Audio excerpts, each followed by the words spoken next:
Bonjour, vous regardez Tesla Geek.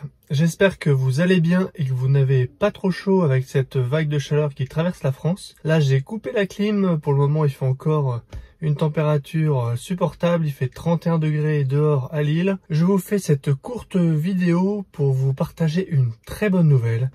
Je ne vais plus risquer de perdre mon permis en mettant l'autopilote sur la route que je prends régulièrement. Je vous en dis plus tout de suite après le jingle.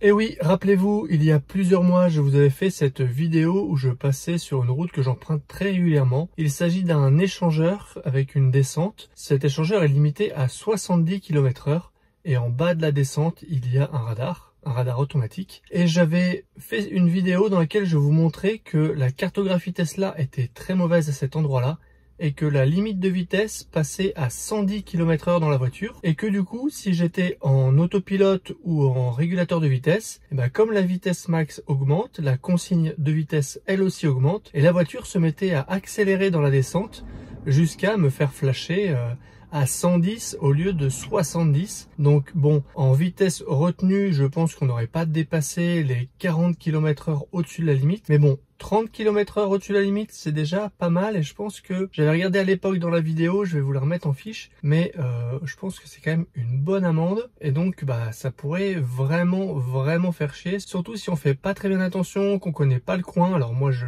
connais cette route. Donc je sais qu'elle est limitée à 70, donc je fais attention. Et c'est d'ailleurs comme ça que je me suis rendu compte du problème. Mais on peut se faire piéger. Et donc la bonne nouvelle c'est quoi? C'est que j'ai remarqué qu'on avait eu une mise à jour au niveau de la cartographie de la Tesla, avec du coup un impact sur les limitations de vitesse connues par la voiture. Et vous allez le voir, je vais vous repasser un extrait du passage d'il y a plusieurs mois, je dirais bien même plus d'un an, du moment où j'avais fait la vidéo à l'époque. Et vous allez voir le passage avec la vitesse qui s'accélère, la limitation de vitesse qui augmente et la vitesse qui s'accélère. On est sur une vitesse limitée à 70, comme le rappellent les panneaux qu'on est en train de croiser. Et là, on aborde une descente, comme vous l'entendez, il y a un radar qui est signalé. On roule à 70, jusque là tout va bien. Et là, regardez, autopilote il passe à 110. Donc ça accélère dans la descente, 90. Alors forcément, je vais freiner pour me remettre à la bonne vitesse. Parce que regardez, le radar il est là.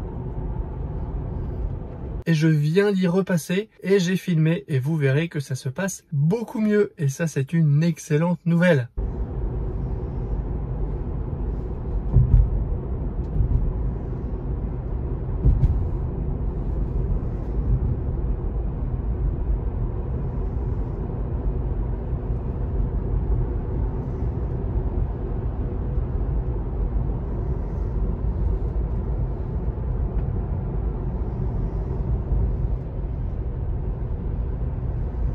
Sur l'écran, ici, logiciel de la voiture.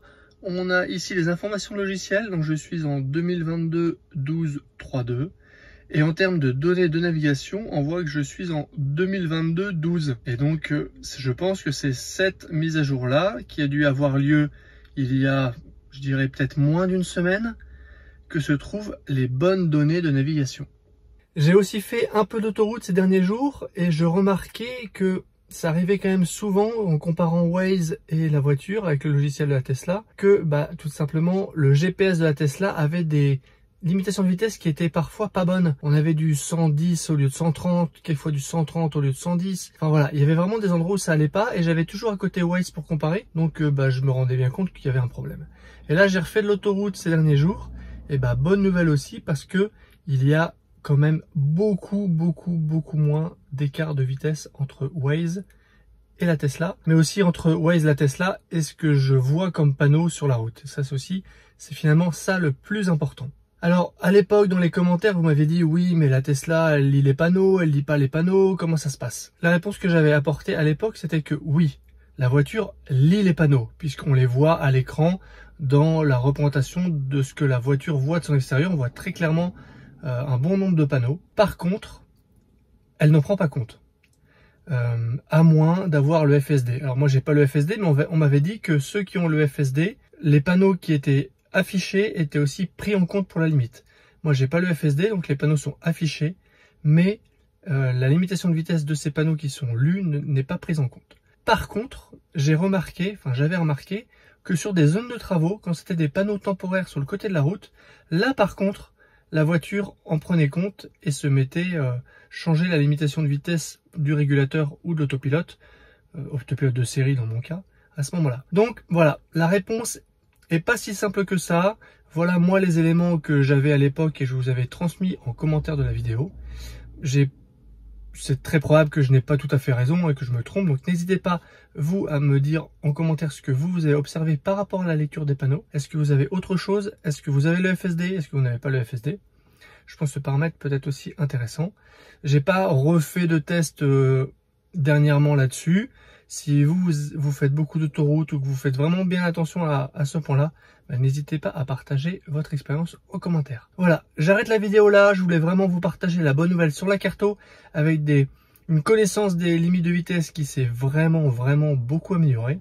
Et ça peut avoir des conséquences très importantes comme celle que j'ai là avec le radar. J'espère que cette vidéo vous aura été utile. N'hésitez pas à vous abonner pour ne pas rater mes prochaines vidéos. À regarder aussi en commentaire et sur le site teslageek.fr la sélection de bons plans et d'accessoires que j'ai fait rien que pour vous. Et je vous dis à bientôt pour une prochaine vidéo. Si tu as aimé cette vidéo ou que tu veux soutenir la chaîne, mets un like. Tu peux t'abonner pour recevoir les notifications de mes prochaines vidéos et aider la chaîne à être mieux référencée. N'hésite pas à donner ton avis en commentaire. À bientôt!